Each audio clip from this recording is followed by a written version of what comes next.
দিচ্ছি আজকের সংবাদ শিরোনাম।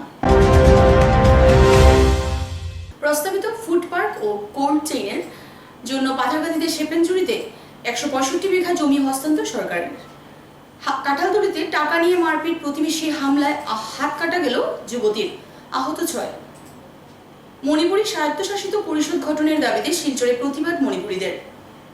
হাতিগিরা চা বাগানে বিজেপির কর্মী সভায় রাজ্য সরকারের উন্নয়নের জয়গান বিধায়ক কৃষ্ণেন্দুর। সোমবার শিপেনজুড়িতে প্রস্তাবিত মেগা ফুড পার্ক ও ইন্টিগ্রেটেড কোল্ড চেইনের জন্য আনুষ্ঠানিকভাবে জমি হস্তান্তর করা হয়। এআইডিসির চেয়ারম্যান মিশন রঞ্জন দাসের হাতে জমি হস্তান্তর করেন করিমগঞ্জের জেলা উপায়ুক্ত আম্মা মুতান এমপি। এই ফুড পার্ক ও ইন্টিগ্রেটেড কোল্ড চেইনের জন্য আনুষ্ঠানিকভাবে মোট 165 বিঘা জমি হস্তান্তর করা হয়। এই ধরনের বৃহৎ শিল্পোদ্যোগ আগামী দিনে স্থানীয় জনগণকে কর্মসংস্থান যোগানোর সাথে সাথে এলাকার আর্থসামাজিক উন্নয়নেও এক অগ্রণী ভূমিকা নেবে বলে আশা করা হচ্ছে। পাথারকান্দির বিধায়ক কৃষ্ণেন্দু পাল সভায় বক্তব্য রাখতে গিয়ে সোমবারের এই দিনটিকে এক ঐতিহাসিক মুহূর্ত হিসেবে আখ্যায়িত করে বলেন, কংগ্রেসি নেতামন্ত্রী বিধায়কের মতো অবৈধভাবে সরকারি জমি দখল করে ব্যক্তি স্বার্থে হাজার হাজার বিঘা জমিতে রবার ও ফিশারির ব্যবসায় জড়িত হতে চায় না বিজেপি। স্থানীয় বেকার যুবক যুবতীদের সঠিক কর্মসংস্থানই বিজেপি নেতামন্ত্রীদের মূল উদ্দেশ্য, যাতে করে আগামী দিনে তারা নিজেকে স্বাবলম্বী করতে পারে। বিরোধীদের কড়া সমালোচনা করে কৃষ্ণেন্দু পাল আরও বলেন, ভোটের প্রাক মুহূর্তে কংগ্রেসের গ্রাম থেকে শহরে রোজগার দো যোজনার অধীনে গলা ফাটানো কেবলই ভোট রাজনীতির পরিকল্পনা। বিগত দিনে প্রতিশ্রুতি দিয়েও কংগ্রেস কর্মসংস্থান যোগাতে ব্যর্থ হয়েছে, ফলে বর্তমানে অস্বাভাবিকভাবে বেকার সমস্যা বৃদ্ধি পাচ্ছে। কথা প্রসঙ্গে তিনি ইন্দিরা আবাস যোজনার দুর্নীতির কথাও তুলে ধরেন। কিন্তু মোদী সরকারের জমানায় সরকারি প্রকল্পের প্রকৃত সুবিধা প্রাপকদের নিজ নিজ অ্যাকাউন্টেই জমা পড়ছে। সভায় বক্তব্য রেখে মিশন রঞ্জন দাস বলেন, আগামী দিনে এই বৃহৎ শিল্পোদ্যোগ স্থাপনে এই অঞ্চলের কৃষকরা তাদের পরিশ্রম করা ফসলের উপযুক্ত মূল্য পাবে। তিনি এটাকে বিজেপি সরকারের এক যুগান্তকারী পদক্ষেপ বলে দাবি করেন।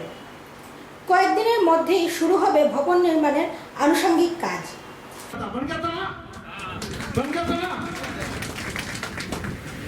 उसका बाद जब डीसी ऑफिस में जाके एसटीएलएसी में कैंसिल हुआ, अलॉटमेंट नहीं हुआ, उसका बाद विरोध शुरू हो गया। समझ गया ना बात? ये इतना दिन ये बात नहीं बोला। हम लोग का ध्रुवज्योति देव महोदय को ये पूरा मालूम है, एडीसी साहब को। पहले का जितना एमएलए आया था, किसी का रबर बगान है तो और किसी को फिशारी है। ये आप लोगों का क्या है?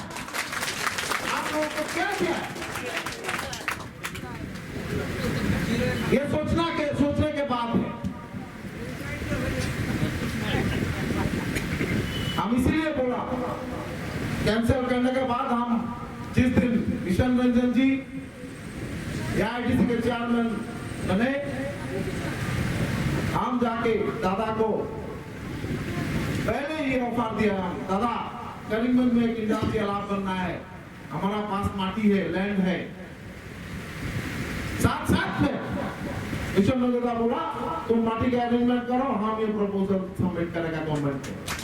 एसटीएलएसी में डीसी साहब को भी बहुत उनका आयोग है, इन्होंने ये लैंड अलॉटमेंट दिया है आईडीसी को, जो आज ऑफिशियली लैंड हैंडओवर होगा। हम लोग भारतीय जनता पार्टी के जो आदमी है, जो कार्यकर्ता है, हम लोग जनता की सेवा के, देश की सेवा के। हम लोगों को रबर बगान नहीं चाहिए, फिशरी नहीं चाहिए, सब आदमी का खाने का रहने का बंदोबस्त होना चाहिए। में मेगा फूड पार्क और अराउंड 15 बीघास में जो कोल्ड चेन का ये होने वाला है, this is under the ADC of AIDC. और ये बहुत दिन से चल रहा था, लेकिन मिशन साहब और हमारा एमएलए साहब ने दोनों परस्यू करके अक्टूबर नवंबर में ये एसडीएलएसी में पास किया गया था। ये it would not I mean ये संभव नहीं हो सकता था, इन लोग को दोनों को परस्यू नहीं करने से ये संभव नहीं हो सकता था। और इतना जल्दी में मतलब ये प्रोजेक्ट कॉन्ट्रैक्चुअलाइज हुआ लास्ट ईयर, और उसके अंदर 1 साल के अंदर ये पूरा ये कार्रवाई खत्म होने जा रहा है। ये बहुत अच्छा बात है। और हमारे पास 3 सरप्लस लैंड जो है उसी से हम ये किया है 150 बीघा और प्लस 15 बीघा। और इस एरिया में जैसे मैं रास्ता में आया, इस एरिया में और कोई इंडस्ट्री नहीं है, कुछ बड़ा प्रोजेक्ट नहीं है, लेकिन ये प्रोजेक्ट होने से बहुत लोगों को एम्प्लॉयमेंट मिलेगा और बहुत मतलब जो रन ऑफ बेनिफिट जो है मतलब बाकी ये जो एग्रो प्रोडक्ट और बाकी चीज़ के लिए इसमें बहुत फायदा होगा यहाँ का ये अंचलिक का आदमी लोगों को। সীমান্তবর্তী কাঁঠালতলীর বালিরবন্দ এলাকায় দুই প্রতিবেশীর মধ্যে মারামারির ঘটনায় উভয় পক্ষের 6 জন আহত হয়েছেন। আহতদের শিলচর মেডিকেল কলেজ হাসপাতালে ভর্তি করা হয়েছে। এই ঘটনায় গোটা এলাকায় চাঞ্চল্য বিরাজ করছে। উল্লেখ্য, শনিবার সন্ধ্যায় বাজারিছড়া থানাধীন সীমান্তবর্তী কাঁঠালতলী এলাকায় বালিরবন্দ গ্রামের দুই প্রতিবেশী যথাক্রমে সেলিমউদ্দিন ও শামীম হোসেনের মধ্যে ব্যবসা সূত্রের অর্থ লেনদেন নিয়ে এক রক্তক্ষয়ী সংঘর্ষের ঘটনা সংঘটিত হয়। এই প্রাণঘাতী হামলায় শামীমের বোন সুবহানা ইয়াসমিন এর দুটি হাত কেটে যায়। এর মধ্যে একটি হাত শরীর থেকে সম্পূর্ণ আলাদা হয়ে যায়। খবর পেয়ে ঘটনাস্থলে ছুটে যান কাঁঠালতলী পুলিশ ফাঁড়ির ইনচার্জ মানবজ্যোতি মালাকার। পুলিশ আহতদের উদ্ধার করে বাজারিছড়া হাসপাতালে প্রেরণ করে, কিন্তু আহতদের অবস্থা আশঙ্কাজনক থাকায় তাদেরকে শিলচর মেডিকেল কলেজে স্থানান্তরিত করা হয়। বর্তমানে সেখানে চিকিৎসাধীন রয়েছেন আহতরা। 2021 বিধানসভা নির্বাচন আসন্ন এবং উত্তর পূর্বাঞ্চলের অন্যান্য স্থানের মতো অসমেও নির্বাচনের গরম হাওয়া বইতে শুরু হয়ে গেছে। লকডাউনের পরিস্থিতি সেরে যেতেই বিভিন্ন সংস্থা তাদের দাবি নিয়ে প্রতিবাদ ধর্ণা ইত্যাদি নিয়ে প্রস্তুত। সোমবার অল আসাম মণিপুরি ইউথ অ্যাসোসিয়েশনের কর্মকর্তারা মণিপুরীদের জন্য এক স্বায়ত্তশাসিত পরিষদ গঠন করে রাজনৈতিক, সামাজিক, আর্থিকভাবে পিছিয়ে পড়া মণিপুরীদের সমস্যা সমাধানের দাবি জানিয়ে তাদের প্রতিবাদ সাব্যস্ত করেন। তারা প্রথমে শিলচরের শহীদ ক্ষুদিরাম বসুর মূর্তির পাদদেশে স্লোগান দেন। তারপর জেলা উপায়ুক্তের কার্যালয়ে গিয়ে কাছাড়ের জেলা উপায়ুক্তের মাধ্যমে মুখ্যমন্ত্রীকে একটি স্মারকপত্র প্রেরণ করেন।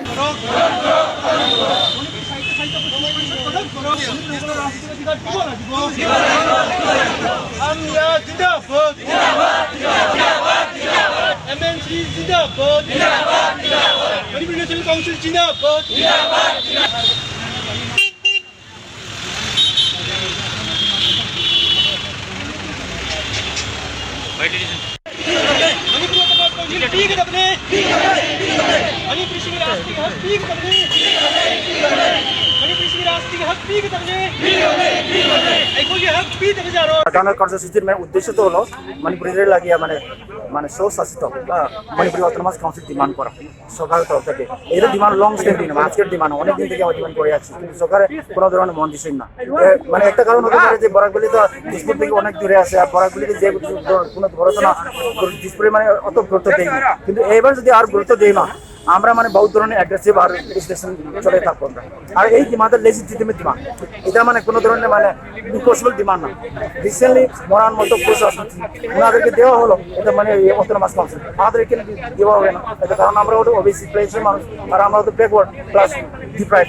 এই কারণে আমরা দাবি করছি অসম সরকারের পাশে, মানে খুব মানে সরকার দাবি করছি যে আমার ডিমান্ডটা দেন, আপনারা একটু শান্তি দেন, যাতে আমরা এখানে বাঁচিয়ে থাকতে পারি। নাহলে এদের ছাড়া আমরা এখানে বাঁচার কোনো রাস্তা আসা নেই। আর আমরা কি করে আমরা এখানে সার্ভাইভ করবো?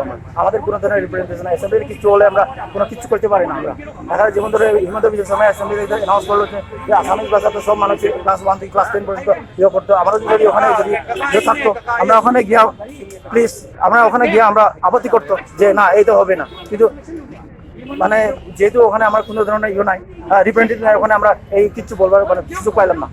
এই কারণে আমরা যদি এই সুস্বাস্থ্য মানে কাউন্সিলটা মণিপুর অটোনমাস কাউন্সিল যদি আমরা পাই, আমরা ভবিষ্যতে আমরা মানে সেলফ অ্যাডমিনিস্ট্রেশনে আমরা মানে ডেভেলপ করার আমরা সুযোগ পাওয়া যাবে। পাথারকান্দি বিধানসভা সমষ্টির হাতিকিরা চা বাগানের নাচঘরে বিজেপির কর্মী সভায় রাজ্য সরকারের উন্নয়নের জয়গান গাইলেন বিধায়ক কৃষ্ণেন্দু পাল। বিপুল সংখ্যক দলীয় নেতা কর্মীদের উপস্থিতিতে রবিবার দুপুর পাথারকান্দি সমষ্টির হাতিকিরা চা বাগানের নাচঘরে ভারতীয় জনতা পার্টির এক বিশেষ সভার আয়োজন করা হয়। সভায় রাজ্য সরকারের বিভিন্ন উন্নয়নমূলক প্রকল্প নিয়ে বিস্তারিত আলোচনা করেন স্থানীয় বিধায়ক কৃষ্ণেন্দু পাল। 2020 সনের বিধানসভা নির্বাচন আসন্ন এবং তা নিয়েই দেশের সবকটি রাজনৈতিক দল নিজেদের রণকৌশল নিয়ে তৈরি। পুজোর মরশুমেও ভোট বৈতরণী নিয়ে ব্যস্ত বিভিন্ন রাজনৈতিক দল।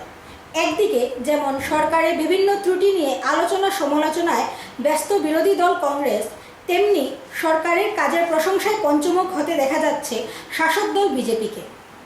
ঠিক একইভাবে রবিবার হাতিঘেরা বাগানে বিজেপির কর্মী সভায় রাজ্য সরকারের উন্নয়নের জয়গান গাইতে দেখা গেল বিধায়ক কৃষ্ণেন্দু পালকে। মুসলিম মাইনরিটির উপরে আজকে যেভাবে আজকে তারা গিয়ে অনেক সময় যে ভুল বার্তা দিছে, আমি আজকে অনেক আমার মুসলিম ভাইরা এখানে আছে, আমি মুসলিম ভাইরাদের বলবো আজকে যে আমরা যতগুলো জিনিস এখানে শুনে গেছি এবং আমাদেরকে বিজেপি সরকার, মোদীজি সরকার যতগুলো আমাদেরকে অনুদান দিয়েছে, আজকে কি হিন্দু মুসলিম কে হিন্দু কে মুসলিম এটা কোনো বিভাজন নাই, একসাথে একযুগে যেরকম আমাদের মোদীজি বলেছিলেন সবকা সাথ সবকা বিকাশ, আজ অবধি পর্যন্ত সবকা সাথে সবকা বিকাশে জোয়ারে আমরা আসছি। আজকে দিনে দেখুন, আজকে গোটা ভারতবর্ষ লাগে, ভারতবর্ষের ইতিহাসে মধ্যে আজকে আমরা লিখতে পারবো এবং স্মরণ করতে পারবো। এবারে নিয়ে নিচ্ছি ছোট্ট একটা বিজ্ঞাপন বিরতির পর আবার ফিরে আসছে অন্যান্য খবর নিয়ে, সঙ্গে থাকুন। तोड़ देनी चाहिए वो दीवारें जो हम में दरारें पैदा करें और मजबूत दीवारों के लिए सिर्फ अंबुजा सीमेंट। অম্বুজা সিমেন্টের নির্ভরযোগ্য প্রতিষ্ঠান JNJ এন্টারপ্রাইজ। অম্বুজা সিমেন্টের জন্য আজই যোগাযোগ করুন Karimganj JNJ enterprise, Elengchuri, Mobarakpur BSF ক্যাম্পের বিপরীতে। দূরভাষ 07605006245, 07638818288। বরাক ডায়াগনস্টিক সেন্টার, এখানে digital ECG, digital EEG, digital x-ray, computerise pathology, microbiology, histopathology, colour Doppler, sonography ইত্যাদি করা হয়। আমাদের প্রতিষ্ঠান প্রতিদিন সকাল 7টা থেকে রাত্রি 9টা পর্যন্ত খোলা থাকে। প্রতিদিন সকাল 8টা থেকে সোনোগ্রাফি করা হয়।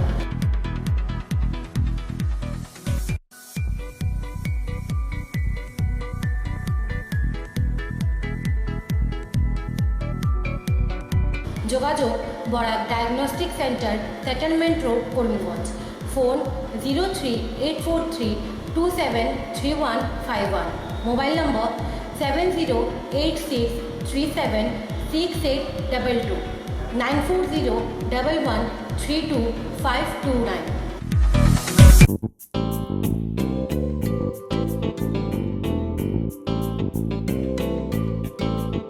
অত্যাধুনিক রুচিসম্মত গাড়ির সামগ্রী নিয়ে হাজির MM কার কিং। আপনার বাহনকে আরও আকর্ষণীয় করে তুলতে আজই চলে আসুন আমাদের বিপণীতে। এছাড়াও আপনারা পাচ্ছেন বিভিন্ন ধরনের টায়ার অতি সুলভ মূল্যে। আমাদের এখানে মেশিন দিয়ে টায়ার বদল করার ব্যবস্থা রয়েছে।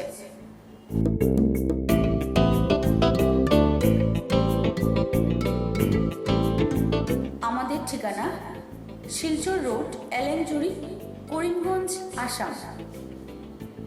মোবাইল 7638018182, 6901409196। করোনা ভাইরাস নিয়ে অযথা আতঙ্কিত হবেন না বা গুজব ছড়াবেন না। সরকার ও প্রশাসন সব সময় আপনাদের পাশে আছে। সর্বদা সাবান দিয়ে বারবার হাত ধুবেন। অতি আবশ্যক না হলে ঘর থেকে বেরোবেন না। সামাজিক দূরত্ব বজায় রেখে চলুন। শারীরিক অসুস্থতা বোধ করলে চিকিৎসকের পরামর্শ গ্রহণ করুন। করিমগঞ্জ জেলা প্রশাসন দ্বারা জনস্বার্থে প্রচারিত।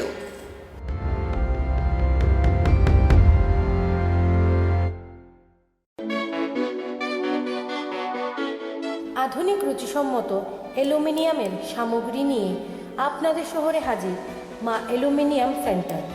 এখানে আপনারা পাচ্ছেন নিত্য নতুন ডিজাইনের অ্যালুমিনিয়াম বিট উইন্ডো, ডোর সিলিং, ফল সিলিং ইত্যাদি।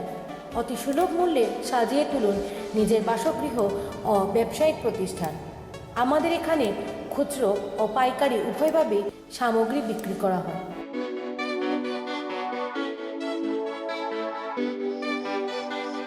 আমাদের ঠিকানা মেসার্স মা aluminium centre, station road, Karimganj.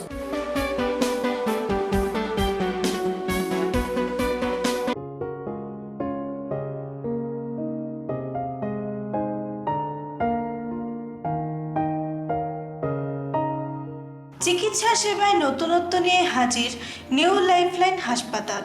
অত্যাধুনিক প্রযুক্তিতে এখানে pinhole surgery, gallbladder, appendix surgery করা হয়।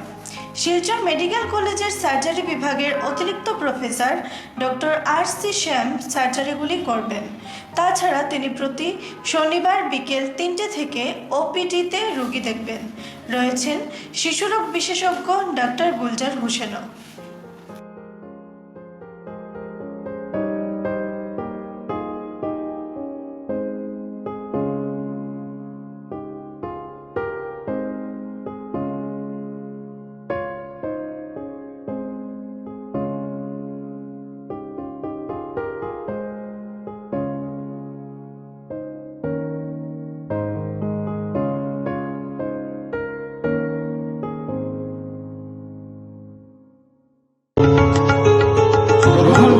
করিমগঞ্জ হোলসেল কোঅপারেটিভ স্টোর্স তথা সহচরীর আন্তরিক অভিনন্দন।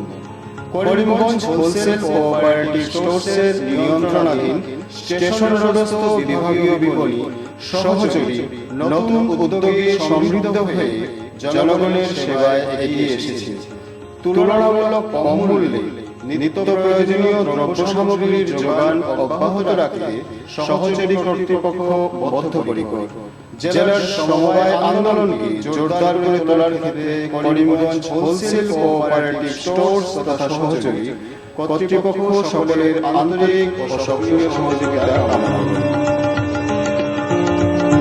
নতুন আঙ্গিকে বাস্তব পরিকল্পনা নিয়ে সহচরী স্টেশন রোড, করিমগঞ্জ আপনাদের সেবায় সদা প্রস্তুত। আনন্দ সংবাদ, আনন্দ সংবাদ। করিমগঞ্জে এই প্রথম সিটি স্ক্যানের সুবিধা। Karimganj health city, Banamali road, Karimganj, মায়ামিয়ার বাড়ির বিপরীতে। পুরো শরীর সিটি স্ক্যানের সুবিধা এখন পাচ্ছেন করিমগঞ্জেও। আন্তর্জাতিকভাবে বিখ্যাত ডাক্তার দ্বারা রিপোর্ট। সিটি স্ক্যানের জন্য যোগাযোগ করুন phone 038432600705, mobile 8011037723। Karimganj health city, Banamali road, Karimganj আপনাদের সেবায় নিয়োজিত। মোহনপুর বর্ণিব্রিজ গ্রাম পঞ্চায়েতের কাজে কোনো ধরনের দুর্নীতি হচ্ছে না। প্রধানমন্ত্রী আবাসের নামে উৎকোচ আদায়ের অভিযোগ সম্পূর্ণ ভিত্তিহীন। রবিবার সাংবাদিক ডেকে এমনই মন্তব্য করেন মোহনপুর গ্রান্ট গ্রামের কয়েকজন জনতা। রবিবার সহসভানেত্রী সালমা বেগমের বিরুদ্ধে জিপির কিছু লোক মিথ্যা বদনাম রটাচ্ছে। তারা বলেন বর্ণিব্রিজ জিপিতে সুষ্ঠুভাবে চলছে গ্রাম উন্নয়নের কাজ। এছাড়া তারা আরও জানান আলগাপুরের বিধায়ক হাজী নিজামুদ্দিন চৌধুরী দুর্যোগের সময় এই এলাকার মানুষের পাশে থাকেন। এভাবে আগে কোনো বিধায়ক পাশে থাকেননি। জয়ন্তী রবি দাস জিন্দাবাদ, জিন্দাবাদ, জিন্দাবাদ, জিন্দাবাদ, জিন্দাবাদ। জয়ন্তী রবি দাস জিন্দাবাদ, জিন্দাবাদ, জয়ন্তী রবি দাস জিন্দাবাদ, জিন্দাবাদ, জয়ন্তী রবি দাস জিন্দাবাদ, জিন্দাবাদ, সালমা বেগম লস্কর জিন্দাবাদ, জিন্দাবাদ, সালমা বেগম লস্কর জিন্দাবাদ, জিন্দাবাদ, সালমা বেগম লস্কর জিন্দাবাদ, জিন্দাবাদ, জিন্দাবাদ, জিন্দাবাদ, আলতাফ হোসেন লস্কর জিন্দাবাদ, জিন্দাবাদ, আলতাফ হোসেন লস্কর। আমাদের গ্রামে একটা লকডাউনের সময় 10 পড়ার সময় তো আমরা তো আমার আপন চাষা আর মাটির তলি হামাইছি। এরপরে আমার বাড়ির সাইডে আরও 4জন মানুষ মাটির তলি হামাইছি। তখন চতুর্দিকে ফোন করা হয়েছে, আমরা নিজামুদ্দিন চৌধুরীকে ফোন করা হয়েছে। তখন তাই সময় লগে লগে তাই পুলিশ লইয়া আইছিল আপনার ওখানে। আবার পরে তাই ডিসিরও জানাইছিল, যা টানা টুনা আমরা সবরে জানাই তাই পাবলিক লইয়া আমরা ফিল্ডও আইছি। ফিল্ডও আইয়া তারা আইনিনো এই সময় যে অবস্থা দেখুন যে মাটি ভরি যাওয়া মানুষ ফাঁকরতলি হামাই গেছে। তখন তাই নিজে লাগছে, তার লগে পুলিশ লাগছে, আরও মানুষ লইয়া লাগিও তার মানুষ লাশ তুলিছে। যে এরিয়ার মাঝে গরিব বুড়া আছে, এটা লিল্লা সদগা তা মসজিদে তো তাহলে আমার মুখের মাত নাই প্রত্যেক মসজিদে তাই সদগা বদগা এটা দিয়া হয় লিল্লা সদগা মানুষের সাহায্য করছে। যাই হোক এরপরে আমরা যে প্রেসিডেন্ট পঞ্চায়েত তারা বর্তমান করে আছেন সালমা বেগম লস্কর বা জয়ন্তী রবিদাস তারাও এরপরে আইসেন আইয়া সরজমিনও আঠি সে কিলা আছে না আছে এটাও সম্বন্ধে দেখিয়া তারাও একটা সাহায্য সহায়তা এটা তোমাদের তারা প্রচুর খরচ যদি মানুষ বাদ হইতো যদি তা হইলে মানুষ বারবার গিয়ে রাস্তা সব আমরা সদরিয়ে দেন আলতা হোসেনে কাজ করাইন অভিযোগ আইছে যে তাই পয়সা লইয়া মানে নাই না এটা নাটক মাত একদম ভুল মাত একদম ভুল কোনো জাত পয়সা লওয়া হয়েছে না খরচ তাই কোনো জিআরএস নি না তাই কোনো পয়সা লওয়া কোনো কিছু নেই তাই এখন গর পয়সা দিয়ে গর লিব করতে বানা দিতে বলেছে না খরচ এই তার সময় জাত মেসা মিজি একটা দুর্বদনাম আমরা এই পঞ্চায়েতের উপরে তুলিছেন। শূন্যবার্তা যে পর্যন্তই। আগামীকাল আবার আপনাদের সাথে দেখা হবে একই সময়ে একই চ্যানেলে। নমস্কার।